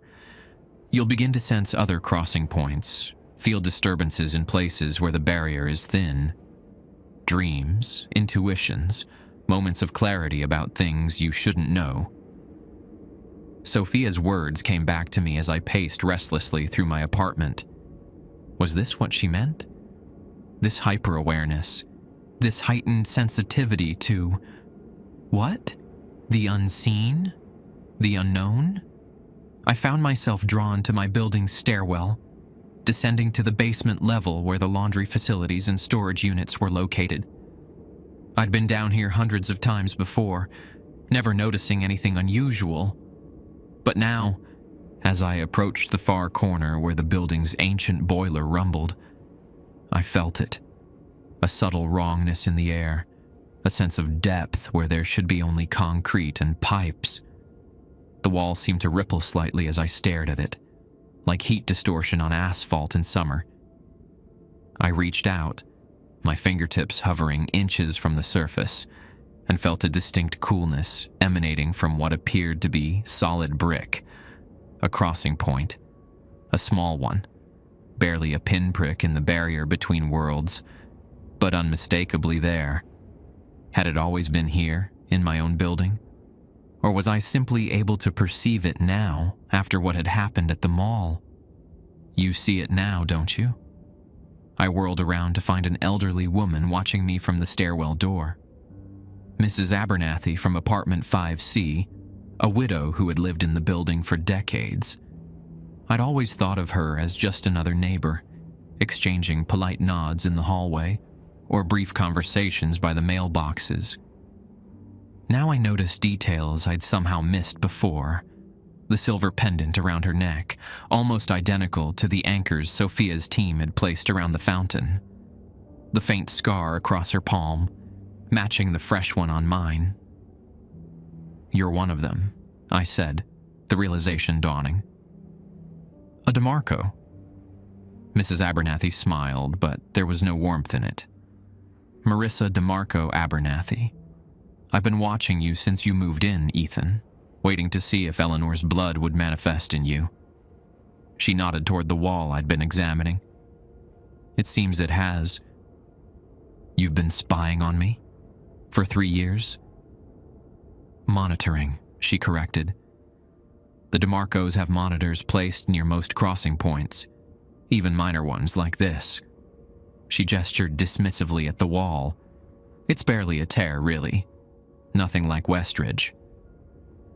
I backed away from her, anger and violation surging through me. "So, what? My apartment choice wasn't random? You people have been manipulating my life all along. Don't be dramatic. The apartment was genuinely available when you were looking. We simply ensured your application was approved." Mrs. Abernathy stepped closer to the wall, running her gnarled fingers over the bricks with a practiced motion. "Sophia called this morning, told me what happened at the mall. Said you performed the ritual without training, guided by a spirit."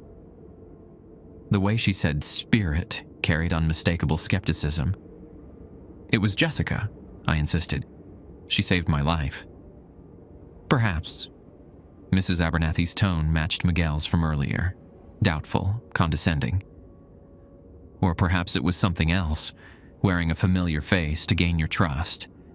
The entities are clever, patient. They play long games." "It wasn't like that," I argued, though a seed of doubt had been planted. The blood shadow had worn Jessica's face convincingly at first. What if the woman at the fountain had been another trick, another lure? No, there had been differences, subtle but important. The blood shadow had mimicked Jessica's appearance but lacked her essence, her spirit. The presence at the fountain had been truly her, I was certain of it. Wasn't I? Mrs. Abernathy seemed to read my uncertainty. The first rule of crossing points, Ethan. Trust nothing you see there, especially if it's something you desperately want to see. She turned away, heading back toward the stairs. "Sophia will begin your training after the funeral." "Funeral?" "For your friends. Friday at Pleasant View Cemetery, 2 p.m. She paused at the door. "You should attend, say your goodbyes, then let the dead rest." I watched her disappear up the stairwell, leaving me alone with the subtle wrongness in the basement wall and the growing doubt in my mind. Had I been manipulated from the start? Was my entire life just a series of carefully orchestrated events leading me to that moment in the mall? And Jessica, had that truly been her spirit guiding me, Or something else. Something that knew exactly what I needed to see and hear to complete the ritual. I returned to my apartment, more unsettled than before. Night had fallen completely, transforming my windows into black mirrors that reflected the interior lights. As I moved to close the blinds, I caught a glimpse of movement in the reflection, a female figure standing behind me where no one should be. I spun around, heart racing, but the room was empty. When I looked back at the window, the reflection showed only me, pale and wide-eyed with fear. Reflective surfaces show what's really there, the false rules had claimed. But what if there had been truth hidden within the lies? What if mirrors and windows and still water really did reveal things our ordinary vision couldn't perceive? My phone rang, startling me from these unsettling thoughts. Unknown number. I hesitated, then answered. Hello. Ethan Sullivan. A man's voice, unfamiliar. This is Detective Warren, Cartersville, PD. I'm investigating the deaths at Westridge Mall. My mouth went dry. What about them? We found your number in Dominic Reeves's call log. Multiple calls Tuesday night. His roommate says he went to the mall looking for you. The detective's tone was professional but pointed. Care to tell me why you weren't mentioned in any of the reports? The carefully constructed story began to unravel before it had even fully formed. The DeMarcos had covered up the supernatural elements of Dom and Taylor's deaths, but they hadn't accounted for the digital breadcrumbs connecting me to the scene. I was supposed to meet them there, but I got held up. The lie felt awkward, transparent. By the time I arrived, there were already police cars. I panicked and left. Detective Warren clearly didn't believe me. And why were you meeting in an abandoned mall after hours in the first place? Urban exploration. It was Taylor's idea. At least that part was true. Mr. Sullivan, I've got 2 dead bodies, signs of a struggle that don't match a structural collapse, and you fleeing the scene. That doesn't look good for you. A pause, heavy with implication. I think you should come down to the station, clear things up. My mind raced. What would happen if I told him the truth? Best case, he'd think I was insane or on drugs. Worst case, well, there were 2 dead bodies that needed explaining. Mr. Sullivan, are you still there? I glanced at the window again and froze. Jessica stood behind me in the reflection, her expression urgent, warning. She shook her head, mouthing words I couldn't quite make out. I'll be there first thing tomorrow morning, I told the detective, not taking my eyes off Jessica's reflection. I promise. See that you are, he replied, before hanging up. As soon as the call ended, I turned around, half expecting to find the room empty again.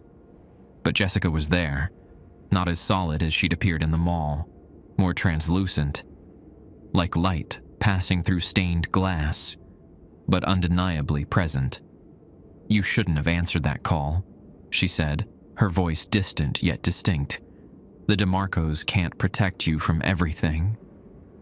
Jessica, I breathed, torn between joy at seeing her again and fear of what it might mean. Are you really here? Is it really you? Her smile was sad, tinged with something that might have been regret. For now. But it's getting harder to maintain this form. The boundaries are shifting. Because of what happened at the mall. She nodded, moving closer without seeming to walk. The ritual strengthened the seal, but also strengthened your connection to the crossing points, to the spaces between, to me. Her form flickered slightly, but it's not stable, not safe.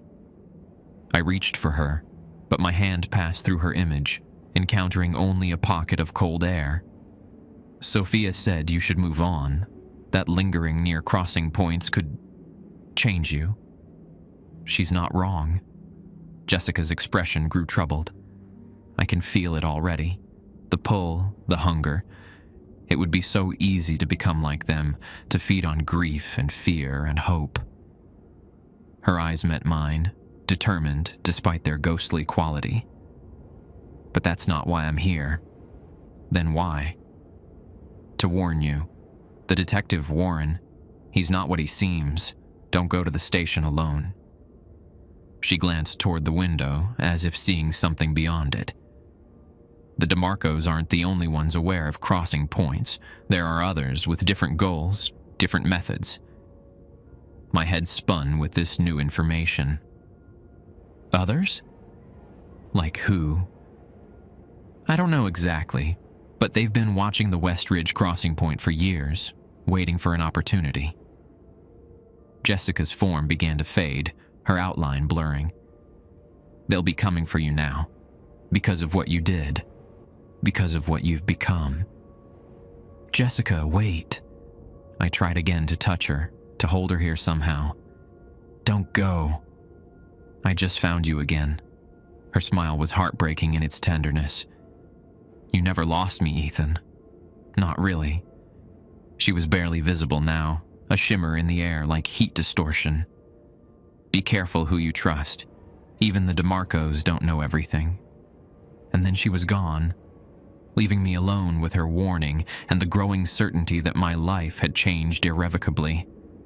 The normal existence I'd been clinging to had been an illusion all along, as transparent as Jessica's ghost. I looked down at my phone, at the detective's number still displayed on the screen, then at the business card Sophia had given me, with its single contact number for emergencies. I dialed Sophia's number, my decision made. This is DeMarco, she answered on the first ring. It's Ethan Sullivan. I think we have a problem. The rain fell in sheets, drumming against black umbrellas as the minister's voice carried over the assembled mourners. We commit the bodies of Dominic Reeves and Taylor Nichols to the earth, ashes to ashes, dust to dust. I stood at the back of the crowd, a respectful distance from the grieving families. Dom's mother wept quietly into a handkerchief.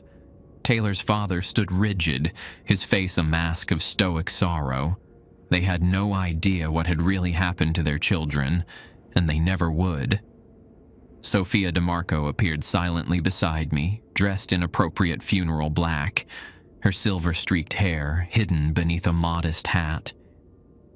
Detective Warren has been handled, she murmured, her eyes fixed on the twin caskets being lowered into the ground. He won't trouble you further.